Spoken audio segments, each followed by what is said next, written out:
us as part of your holiday today.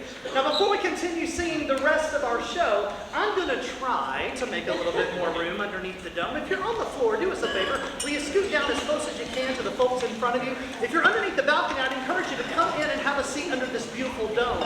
The dome enhances our sound and makes for a better show. And now's a great time, if you'd like to come on in and enjoy the music. Or you can stay back there too. That's perfectly fine. If you change your mind during the show, feel free to come on in. Well, how are we doing today? Having a good time at Epcot so far?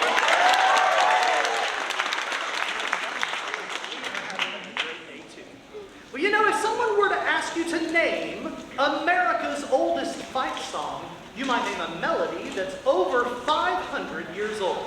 Born in Holland, it grew up in Italy. Then during the American Revolutionary War, the British brought it over here to make fun of our ragtag, untrained American troops. But we liked it. We liked it so much we sang it in every camp and battle and turned it into a song the British later regretted. In fact, during the war, one British general was overheard saying, "I hope I never hear that song again." But he did. At Yorktown, when the British Army surrendered to General George Washington. Yankee Doodle, keep it up. Yankee Doodle dandy, mind the music and the step, and with the girls be handy. Yankee Doodle, keep it up. Yankee Doodle dandy, mind the music and the step, and with the girls be handy. Mind the music and the step, and with the girls be handy. Yankee Doodle went to London just to buy a coat. Stuck a feather in his hat and called it macaroni.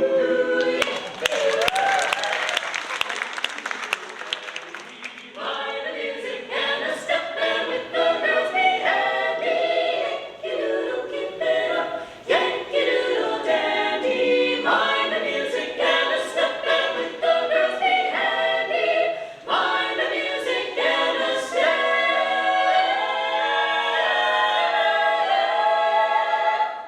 and with the girls be handy.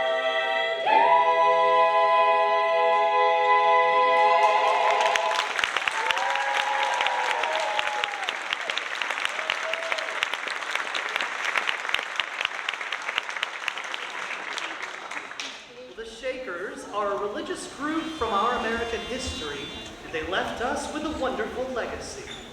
A legacy of a simple lifestyle and simply beautiful music.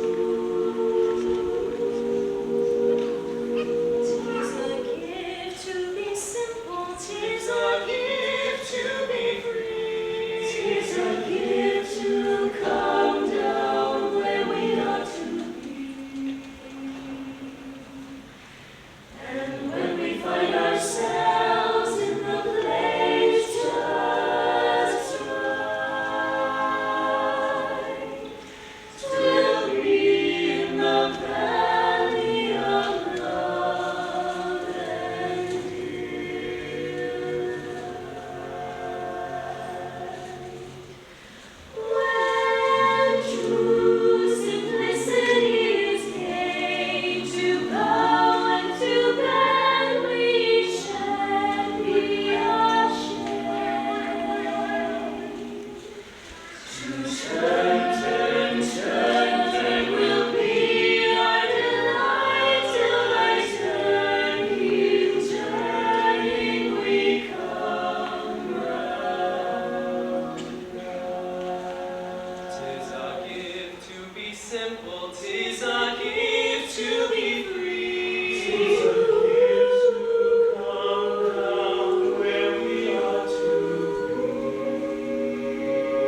we'd like to leave you today with this one final story.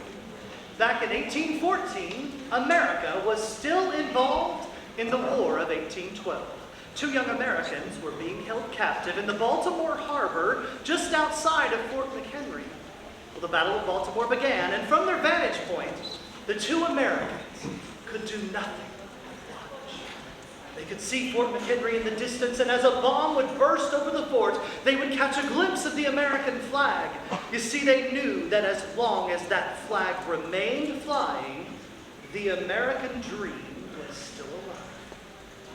Well, the battle ended in the early morning hours, and because of the darkness, the outcome was uncertain.